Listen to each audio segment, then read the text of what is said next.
阿姨，真好，不能看奶奶，看奶奶，我的手好软。对，你这么可爱。看奶奶，看奶奶，哎，是不是胖了呀？胖了4斤。哦，刚睡醒，有点闹觉。没事啊，没事了。爸，哎，看，顾大姐，刘叔叔，大家都别放弃希望，你们放心，你们的孩子一定会找到的。你看，我们这不找着了吗？一定要相信，一定要牵手，一定会找着的啊！会的，相信。哎呀，真乖！看我瞧瞧。哎，对了，今天我们有一个新朋友，给我们分享他的故事。来，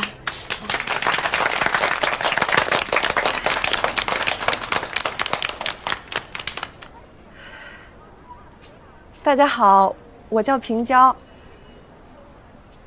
我是7岁被拐的，我的养父母就是为了要一个弟弟，才把我拐回来的。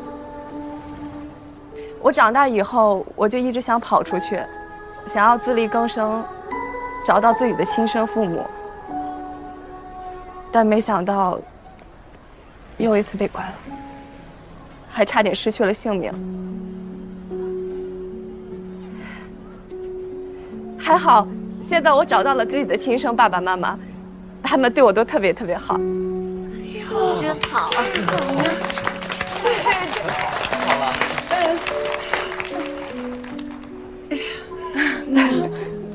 你是说，你12岁就被拐卖了呀？阿姨，我是7岁被拐的。哦，对，7岁。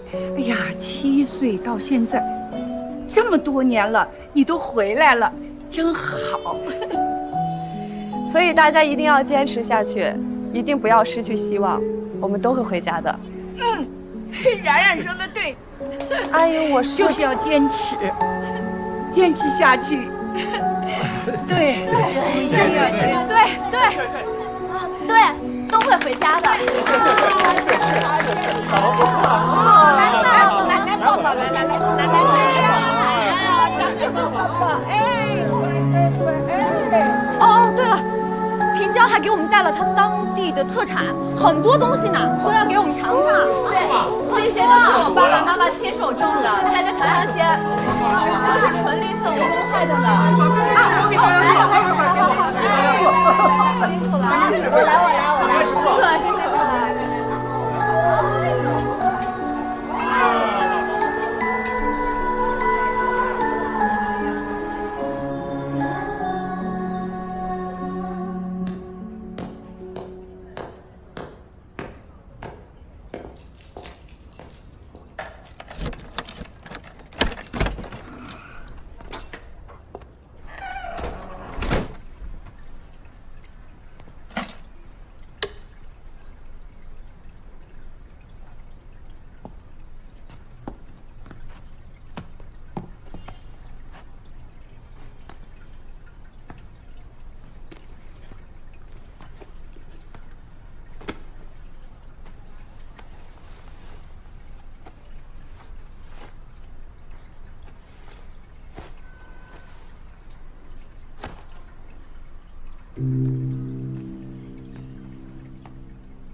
你们好，你们是要找保姆吗？哎呀，这宝贝儿啊，真乖呀！哎呀，这个这睫毛这么长的，哎呀，这好乖呀！白白净净的。真难得遇到一个小光不排斥的陌生人。哎呀，我带过好多孩子，所以孩子自然跟我亲。大姐，您当保姆多久了？干了很多年了，出月子的孩子1岁到5岁我都带过。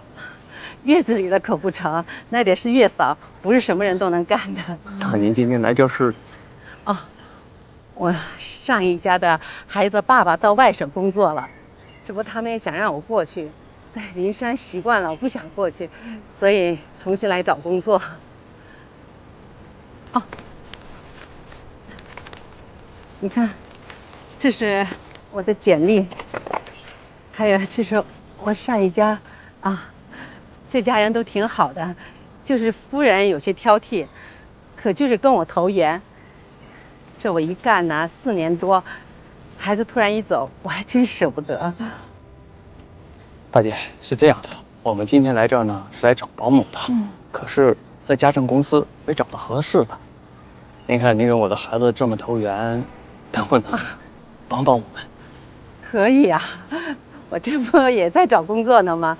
我跟这孩子有眼缘，可以啊。行，就这么定了，咱们去家政公司登记一下。这个家政公司抽成不少，你们出的多，我拿的又少，咱们都不合适。你看，这个难得遇到一个小光不排斥的阿姨，要不咱们先试用阿姨几天？这样，我们让阿姨把身份证放在咱们这儿，给你留个底。这是我身份证，你看。要不咱先回去试几天？行。那今天阿姨你就先跟我们回去试试吧。行，好好好，给你们啊。好的好的，走吧。好的，这样啊。哦，宝贝儿。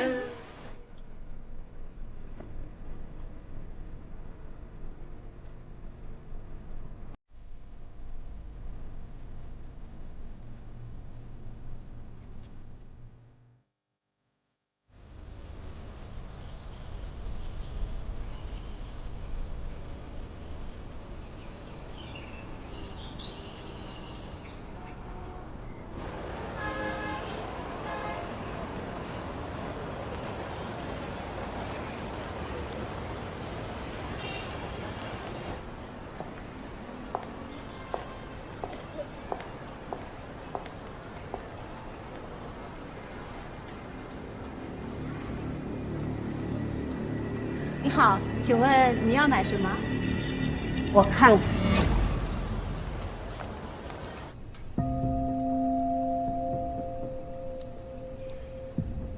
腿怎么样？伤筋动骨100天，疼啊！之前你说的那个杨彩云，我们找着了。太好了！哎，警官，那我这样算不算赎罪了？那就要看你之后的表现了。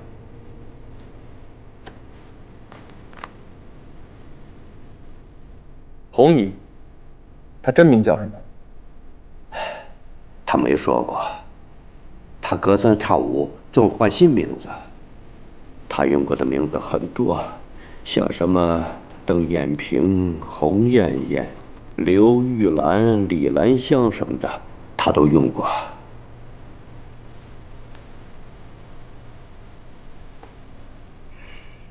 她是哪里人呢？他没说过，我也没问过。口音？听口音好像是西南这边的人。你就没见过他的朋友和家人吗？没有。你跟他在一起这么长时间，该不会什么都不知道吧？警官，干我们这一行的，不该问的从来不问。那他长什么样子，你总知道吧？知道，这个当然知道。说得出来吗？说得出来，说得出来。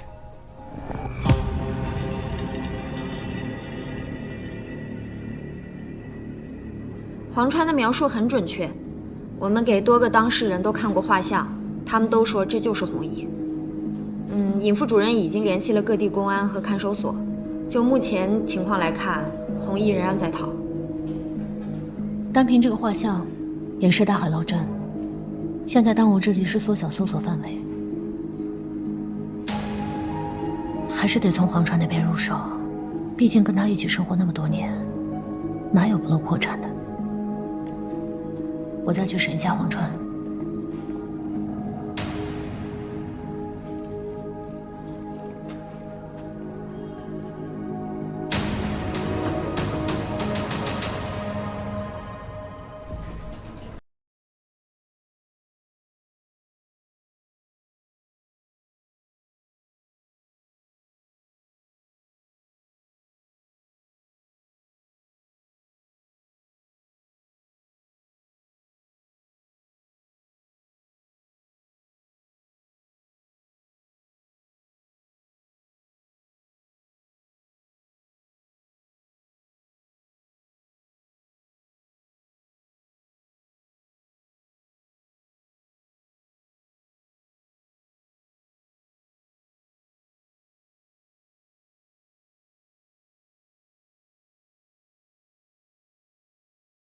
还得做警察，哪来的什么像样生活？那他平时爱吃什么？警官，你问这些有用吗？哪有那么多废话？问你什么就回答什么。哎，好。只要赚了钱啊，他肯定出去吃一顿红烧肉。都在哪儿吃啊？不固定。他说，小时候没钱，现在有钱了，要把林山所有店里的红烧肉都吃个遍。那除了吃之外，他有没有什么特别的爱好？爱好。对了，他喜欢买金首饰。说起来也怪，平时啊他不喜欢打扮，但只要一赚了钱，总是背着我买一些金银首饰什么的，而且还不少。有几次我摸他衣服里边的口袋，发现几张发票，这上边有什么金手镯、金耳坠什么的，我就问他，你个老婆子买这些东西干嘛？结果他跟我急了。那你见过他戴这些首饰吗？没有，一次也没有，我也不知道他藏哪儿去了。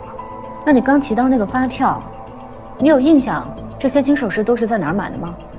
这我还真不记得了，但肯定是在林山的商场里买的。邓主任，王一森对我说过一句话，我习惯于林山，我不想过去。他一定还在这儿。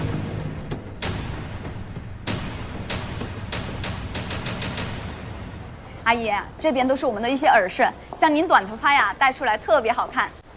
我们看这边吧，黄金，你看你喜欢哪款？这款呀，阿姨，我就说你眼光好吧，这款呀，在我们店里卖的特别好。来，看。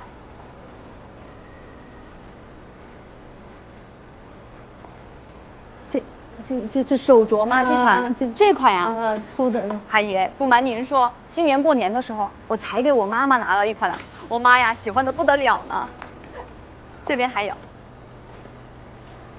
这个，这款吗？装上。这边还有，我们再看，就这些吧。这些啊，好嘞，这些啊都是您挑的，您看一下你喜欢哪一款呢？我戴着合适哈。合适，您要相信您自己的眼光。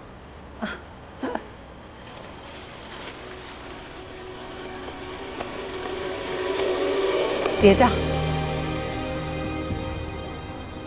这些您都要了吗？你不是说我戴着合适吗？就是这个人，1个月之前在一家金饰店购买了大量的金饰。我跟店员也确认过了，说这个人的相貌跟红姨的画像基本相似。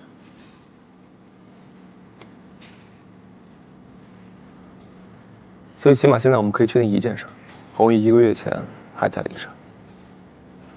黄川也曾在各个金店等过红姨，但都没碰见过他。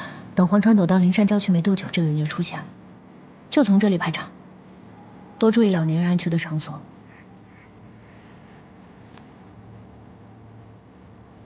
把1号监控放大，看他手上那个塑料袋。那上面写了什么？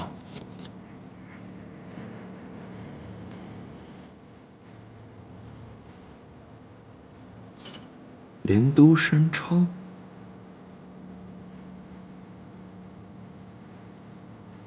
这是一个超市的塑料袋，里边装的都是生活用品。有没有可能，红姨一直就藏在金店和这个超市的范围之内？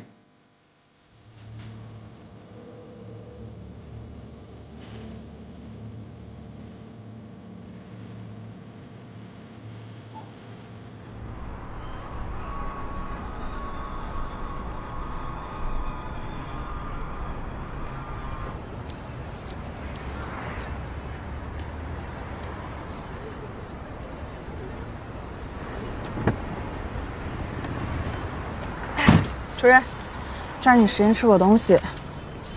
这个附近的小区我们都走访过了，就是没有人见过这个老太太。哎，有没有可能红姨她压根儿就不住在这儿啊？刚才那个金店的店员给我们的照片，我觉得呀，咱们得换一种搜查方式了。哎，你别说啊，这个红姨她品味还真不错，她挑中的款式都挺有设计感的。你也这么觉得吧？黄川他跟我们说过，这个红姨啊，她是一个50多岁的人，她买这些首饰是为了保值。那你说为了保值的话，她大可以去买一些金条啊、金币之类的，为什么要买设计感这么强的首饰呢？那难道是她还有别的目的？就是说她不只是为了存钱或者保值买这些金饰？对，她应该给我们的外在形象和她本人的形象是有很大出入的。她很擅长伪装，所以我们要设想一下。当他独自一个人的时候，很有安全感、很放松的时候，这红衣应该是什么样子？像我们这种人，整天在外边跑跑颠颠的，还得躲警察，哪来的什么像样生活？说起来也怪，平时啊，他不喜欢打扮，但只要一赚了钱，总是背着我买一些金银首饰什么的。咱那声挺粗的，咱哪知道那是男是女？我们跟这个红姨隔空打了20年交道了，这个人狡猾善变，琢磨不定。我就问他，你个老婆子买这些东西干嘛？主任，您看什么呢？这附近有没有什么高档小区啊？我知道他去哪。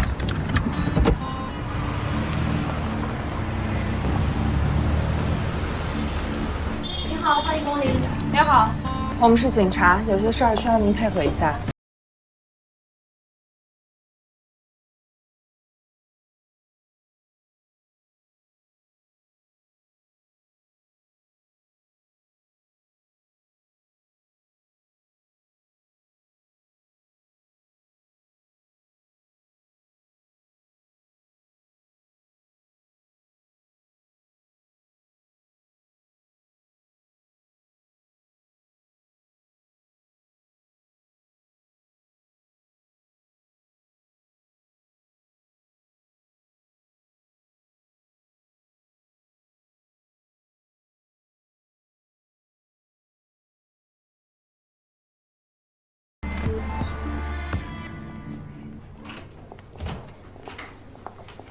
姐，那你稍等一下，我马上为你安排不是美白护理啊。好，哎。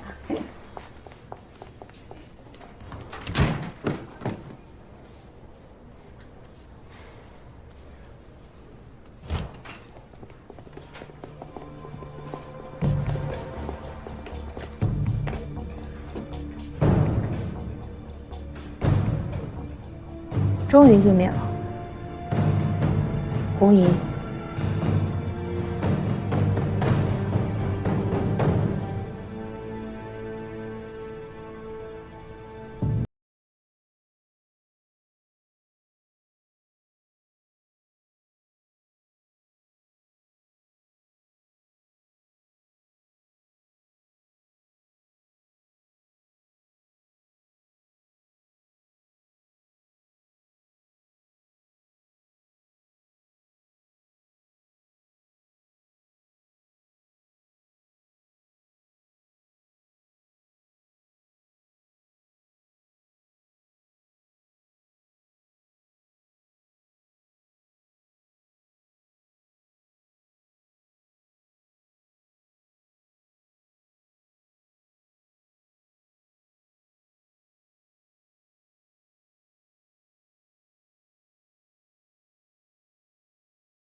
忘的。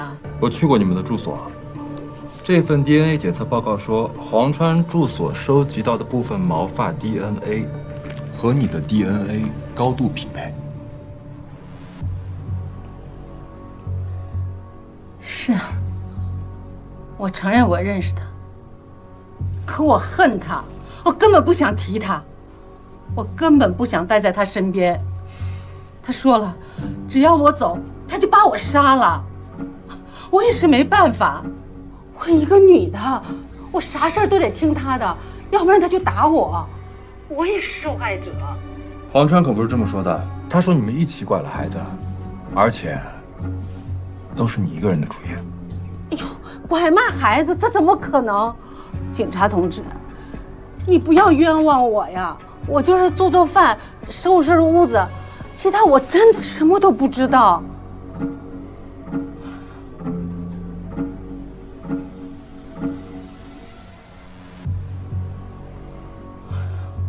我有个疑问，你看起来那么有钱，你钱从哪儿来的？攒的呀。攒的。住那么高档的小区，去美容院，穿那么高档的成衣，你告诉我，做哪个行业能攒那么多钱？你这钱从哪儿来的？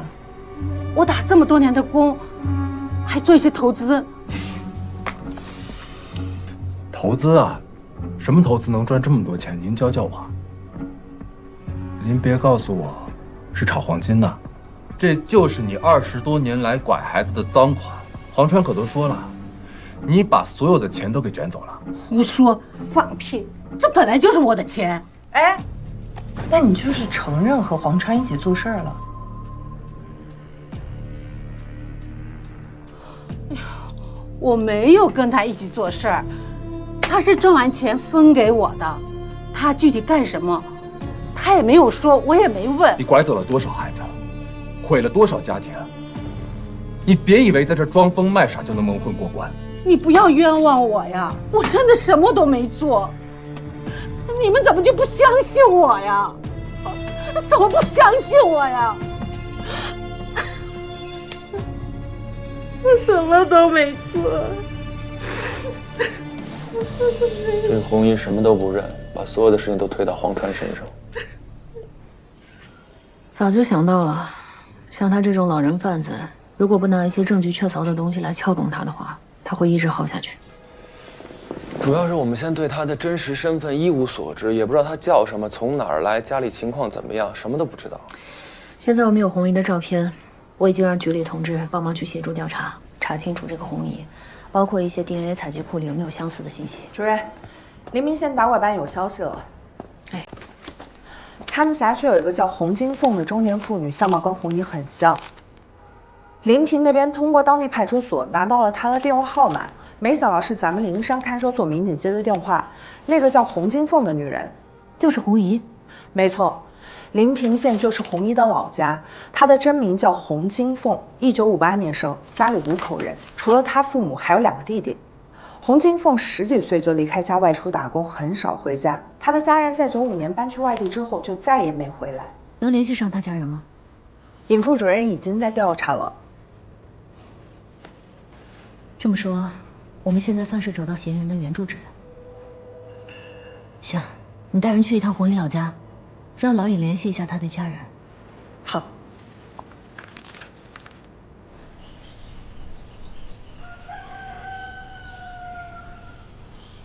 听之前管这一片的老民警说，这家人在几10年前就搬走了，老屋子就这么一直空着，从没见人来过。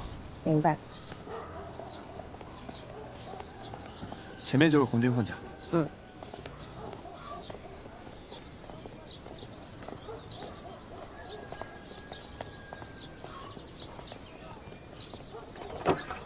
来，这边。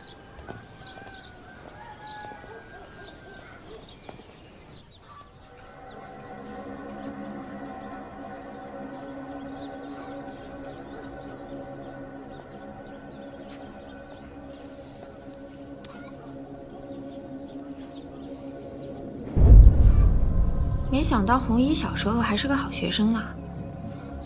佳佳，你看看这个。有什么发现？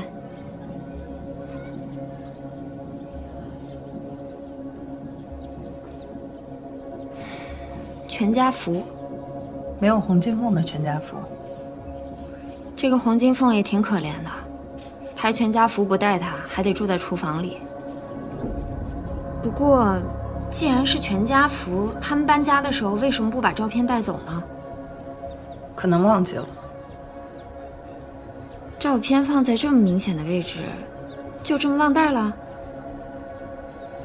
那就是说，这张全家福是被人故意放在这个房间的，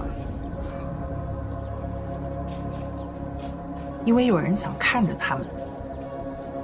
这么说的话，他一直没有离开。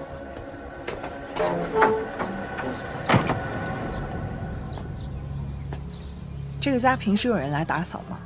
没有。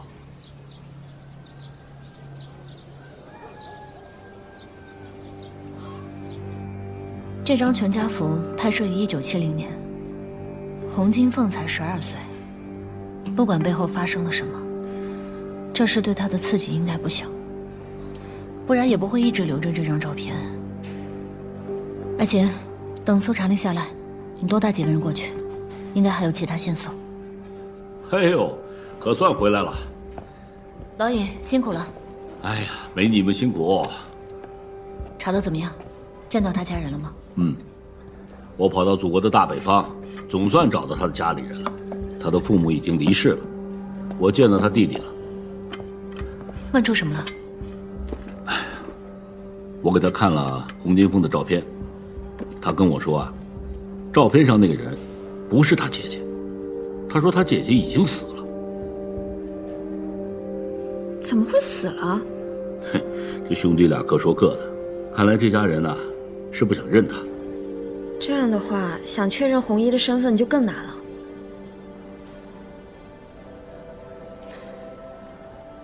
虽然是这样，也不是不能定他的罪，还可以找一个人。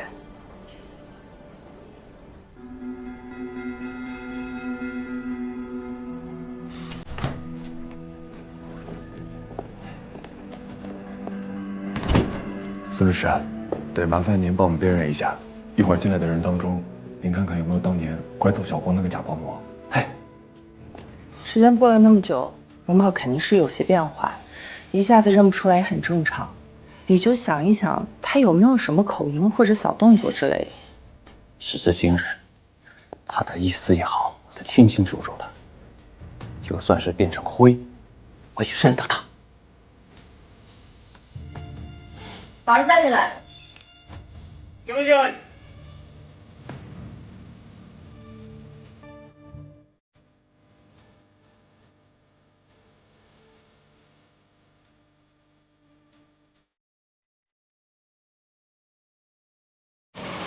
不乖呀，大成睫毛，白白净净、肉乎的呀，宝贝儿啊，真乖呀，勇敢，真可爱。你们是找保姆吗？我带过好多孩子，所以孩子自然跟我习惯也没啥，我不想过去。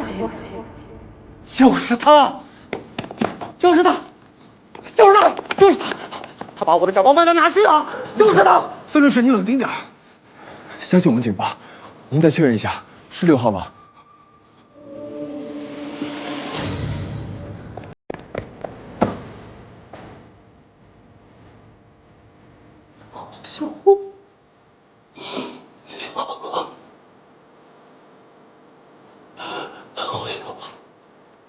小光，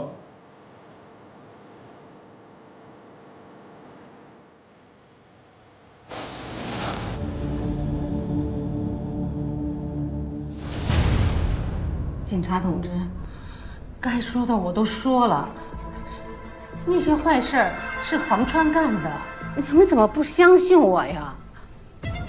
黄金凤，1998年9月18号那天你在干什么1998年，我怎么知道我那天我干什么了呀？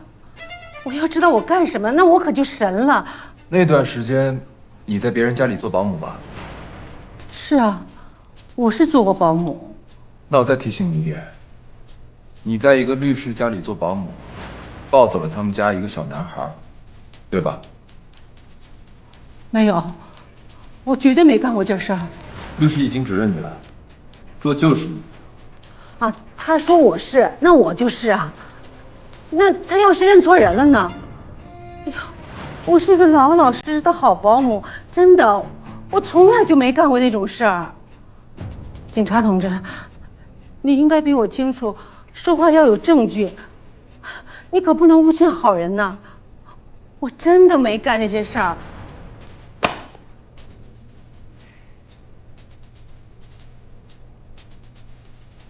你看看你对这照片上面的人有没有印象？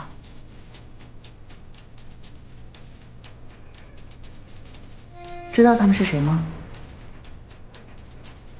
不认识。不认识。这是你父母和你的兄弟，你不认识他？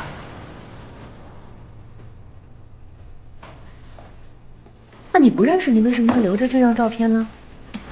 该不会是说这张照片能够让你不忘记曾经自己经历过的一切，所以你才一直保留到现在吧？洪金凤，我们的人已经去过了临平县鸭路村，也见到了你的家人。你们联系上他们了？我们联系上了你弟弟。那他怎么说我呀？他说你啊，早就已经死了。死了？是。那个洪金凤早就死了。洪金凤啊，你是不是特别恨你的父母？你恨他们重男轻女，从来都没有公正的对待过你。你恨他们，从来都没有把你当做女儿一样去看待，没有把你当做他们的孩子一样去看待。所以你把你的这些恨全部都用来报复在这些孩子身上。你拐走了那么多孩子，你让他们失去家庭，失去他们人生，你毁了多少家庭，你知道吗？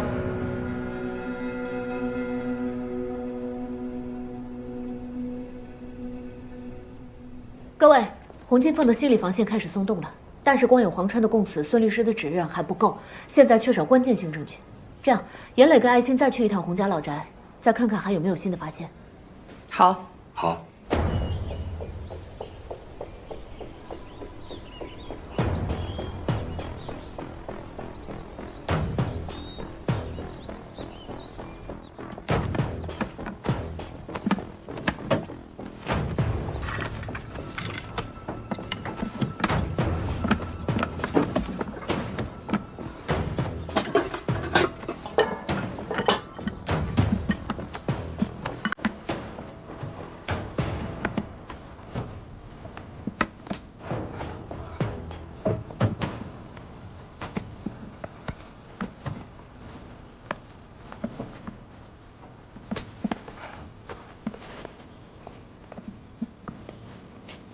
怎么样？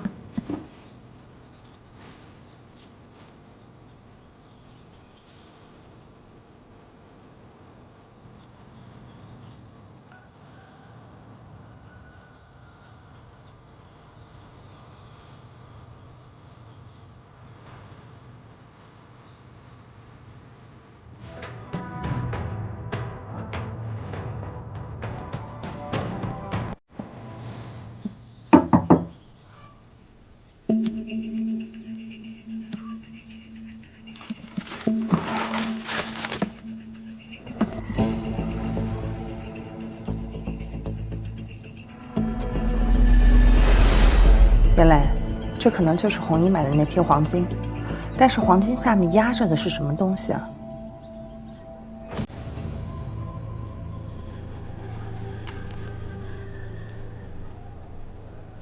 这些是我们在现场发现的儿童衣物，经过核对，跟多起拐卖案件有关。从新旧程度判断，他作案时间有很大的跨度。这些衣服的时间间隔，差不多有30年。另外，这些服装有明显的本地特征，说明他活动范围就在南界及周边。除了儿童服装，我们还在现场发现大量黄金首饰。结合之前审讯黄川得到的线索，洪金凤每次拐卖得逞后，会用赃款购买黄金首饰，但她自己并不穿戴，而是和被害者衣物放在一起，再储藏起来。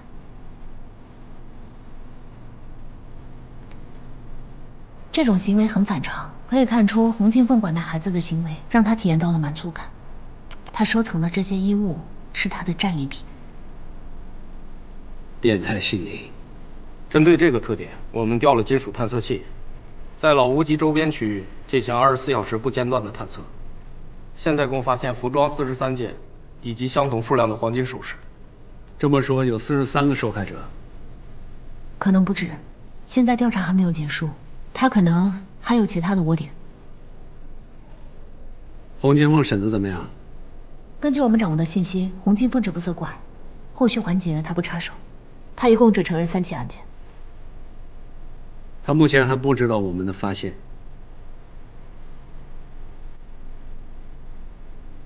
不管怎么说，这条线索也许可以帮我们找到那些孩子。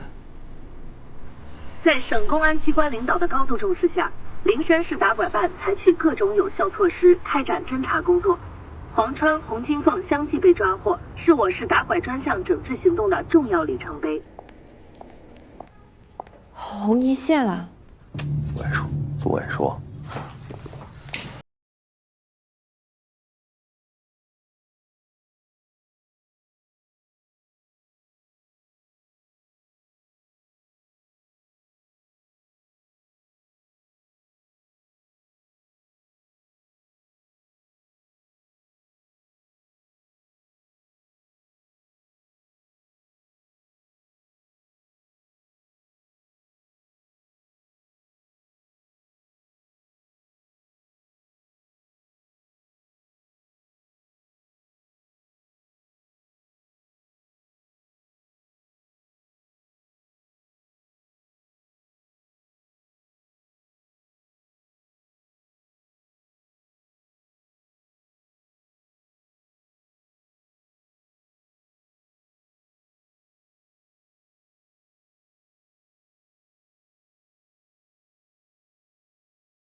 老尹，帮我找找有没有一条粉色裙子。好。这个是平交的档案。红色上衣，黑色裤子，胸前有一个小猫的图案。啊，这个是对的。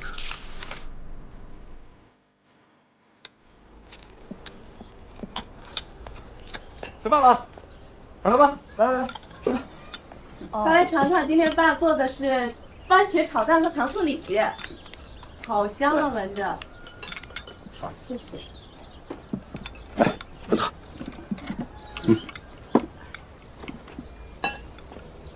吃饭。到这儿进来。谢谢哈。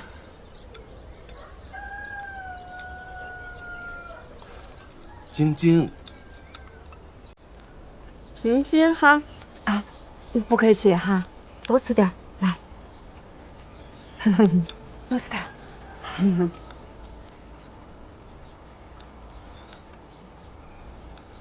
二大妈，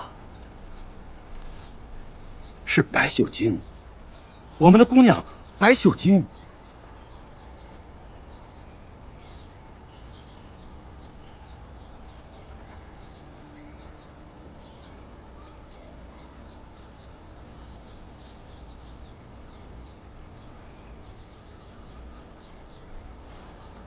晶晶，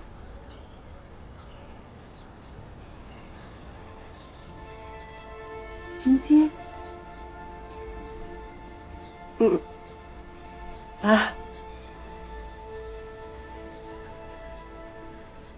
妈，我是晶晶。那个冷个咋样？不可能。